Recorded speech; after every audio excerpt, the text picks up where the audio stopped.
Have you ever reached the middle of the month and wondered where all your money went?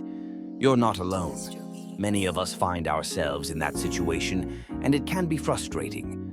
But what if I told you that setting a monthly spending limit could be the game changer you need to take control of your finances?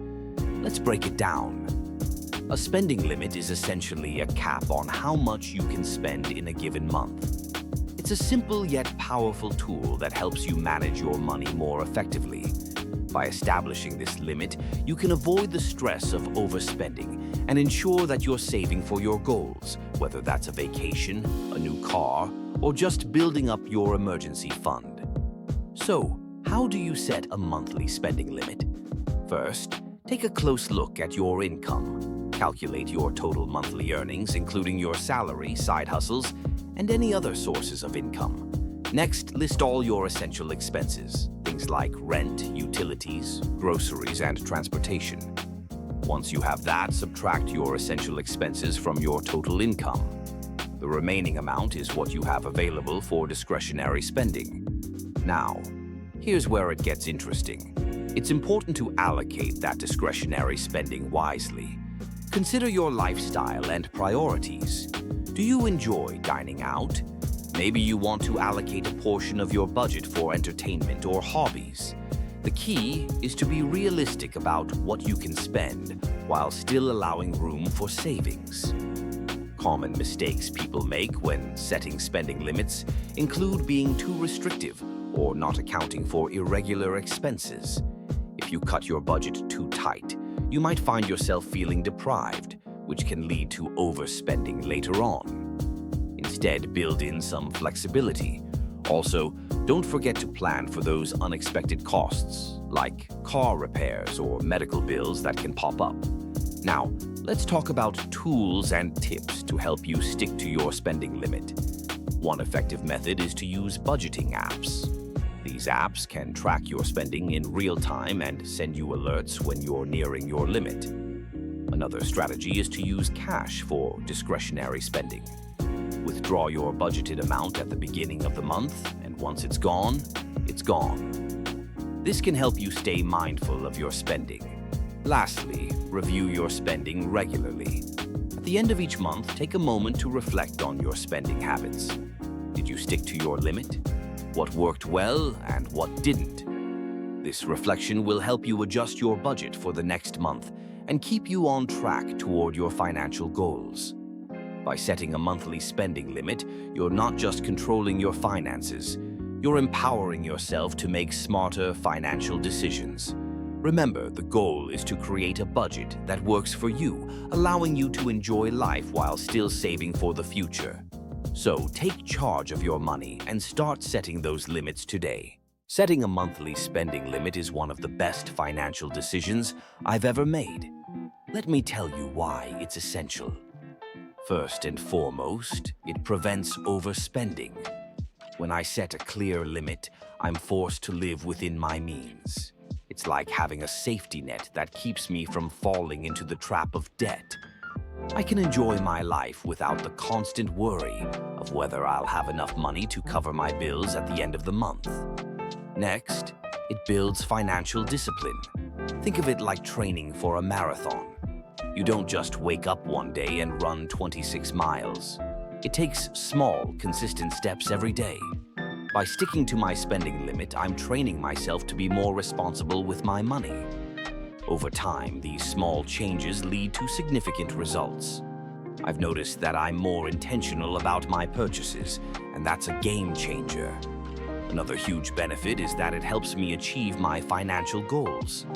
Whether I'm saving for a dream vacation or building an emergency fund, having a spending limit keeps me on track. I can allocate a portion of my budget toward my goals without derailing my day-to-day expenses. It's empowering to see my savings grow because I'm being mindful of my spending. Reducing stress is another major advantage. I used to dread checking my bank account, worrying that I'd run out of money before the month was over. Now, with a spending limit in place, I feel a sense of relief. I know exactly how much I can spend, and that takes a huge weight off my shoulders. No more late-night panic about bills or unexpected expenses. Lastly, setting a spending limit improves my awareness of where my money goes. Tracking my expenses has made me more mindful of my habits. I've become more conscious of my spending triggers and can make better decisions.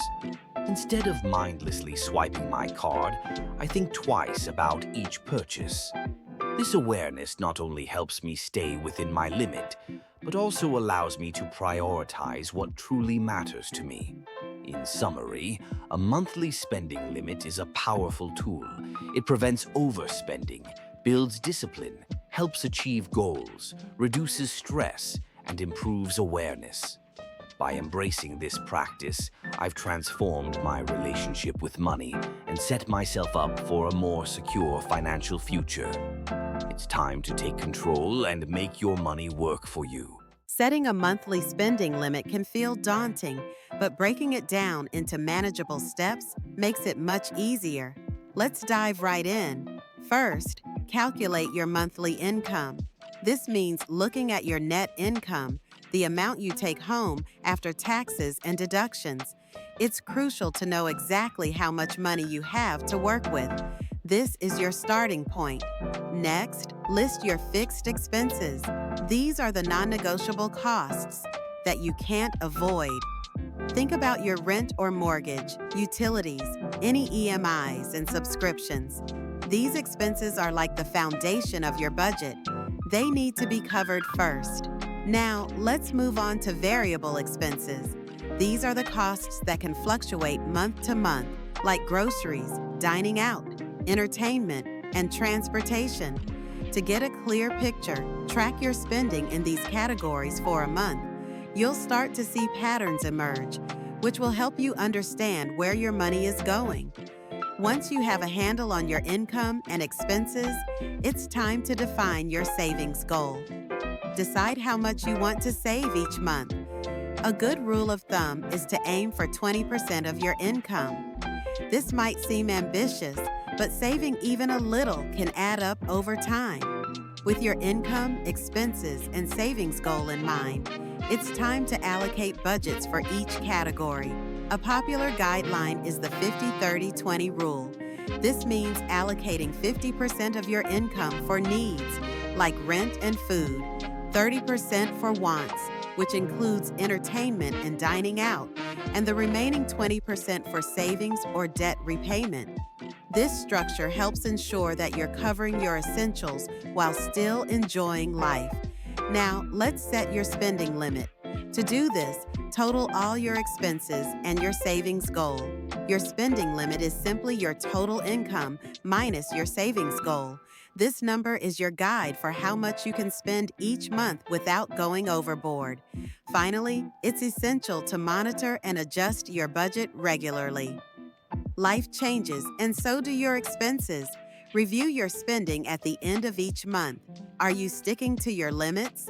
If not, see where you can cut back, or if you need to adjust your budget to fit your lifestyle better. By following these steps, you'll not only set a monthly spending limit, but also gain control over your finances. It's all about creating a balance that works for you, allowing you to save for the future while still enjoying the present. When it comes to budgeting, there are some common mistakes that can really throw you off track. Let's dive right into them. First up, not accounting for irregular expenses. Think about it. Car repairs, annual insurance premiums, or even that unexpected vet bill. These costs can sneak up on you and derail your budget if you haven't planned for them. It's crucial to set aside a little extra each month for these irregular expenses. Create a separate fund so when they hit, you're not left scrambling. Next, let's talk about overestimating income. It's tempting to base your budget on your gross income, but that's a rookie mistake. Always work with your net income, the amount that actually lands in your bank account after taxes and deductions. This gives you a clearer picture of what you can realistically spend. Now, mistake number 3, ignoring small expenses.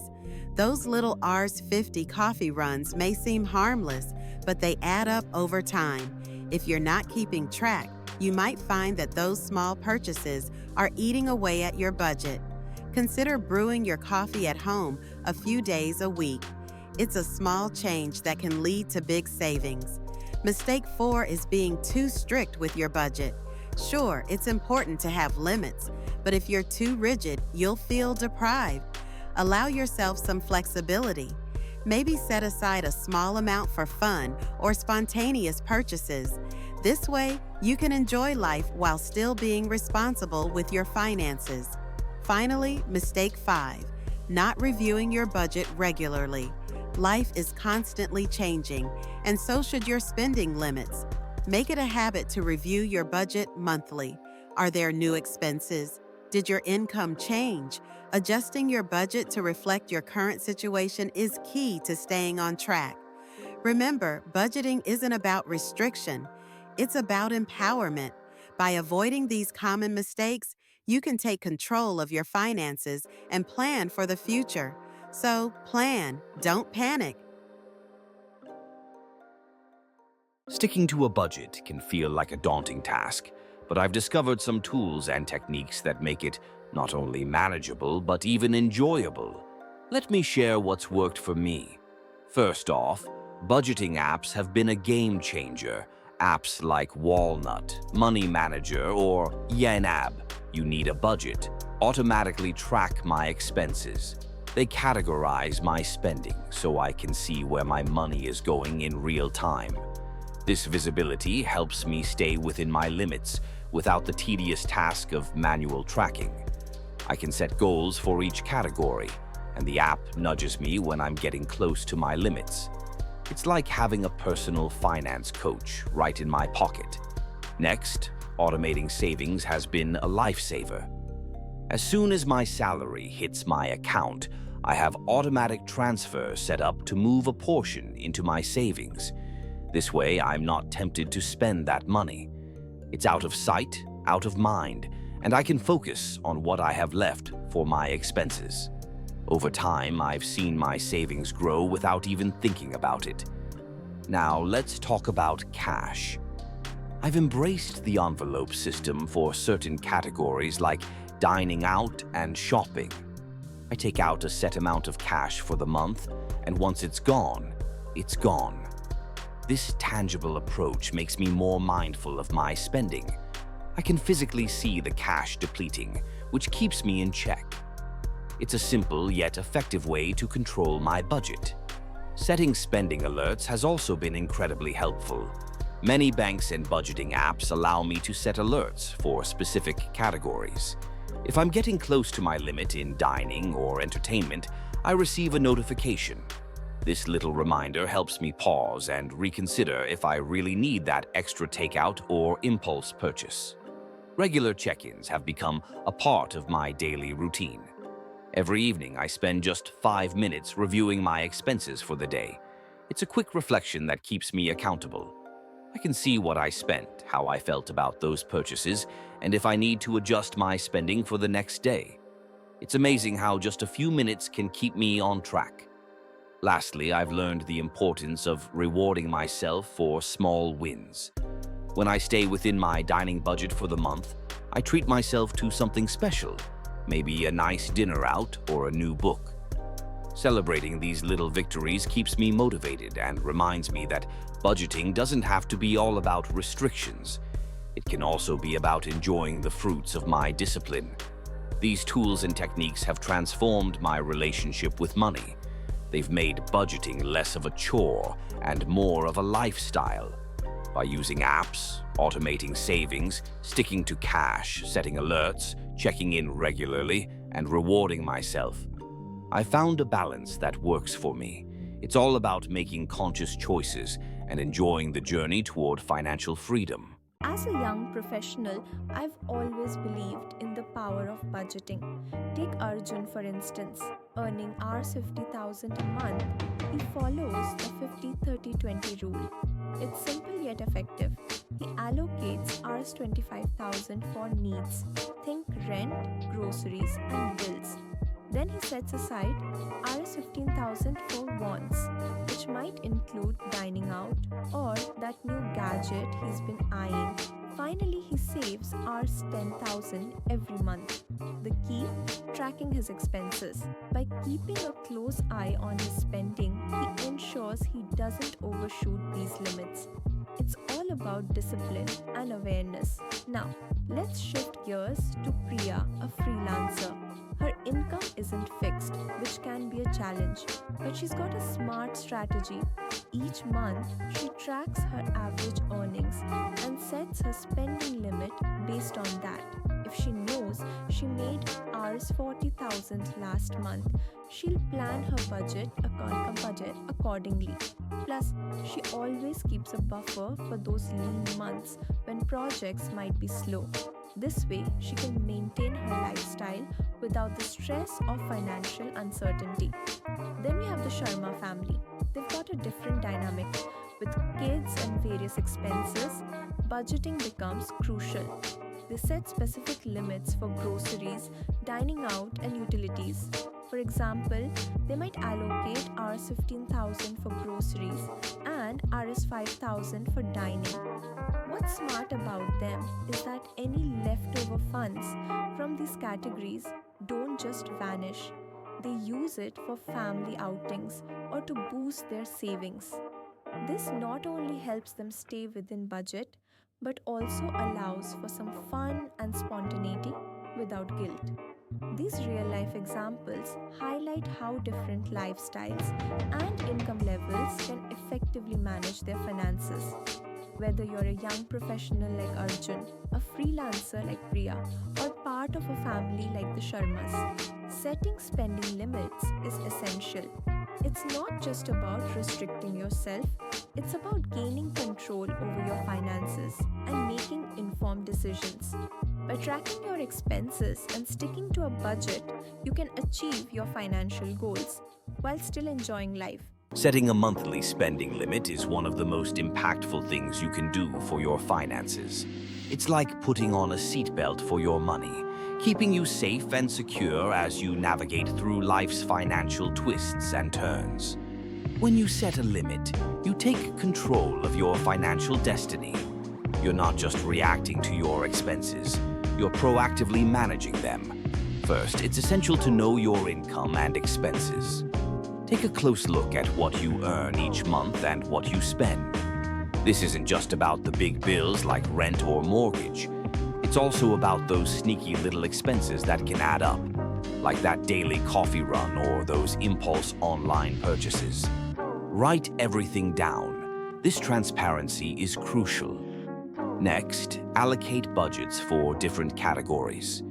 Think about what's important to you. Maybe you want to prioritize savings, entertainment, or even a little extra for dining out. By assigning specific amounts to each category, you create a roadmap for your spending. This way, you can enjoy life while still being responsible with your finances. Now, sticking to your limits can be challenging, but there are tools and techniques that can help. Consider using budgeting apps that track your spending in real time. They can send you alerts when you're getting close to your limit, helping you stay accountable. You might also find it helpful to use cash for certain categories. When the cash runs out, you know it's time to stop spending. Remember, the goal is not to deprive yourself, but to empower yourself. When you set a spending limit, you're not just saying no to unnecessary expenses, you're saying yes to your financial goals. Whether that's saving for a vacation, paying off debt, or building an emergency fund, every dollar you save brings you closer to your dreams. If this video helped you, hit the like button and share it with a friend who could use some financial guidance. Subscribe for more tips on mastering your money. In the comments, let me know, what's the first step you'll take towards setting your monthly spending limit? Let's discuss below. Take charge of your money today.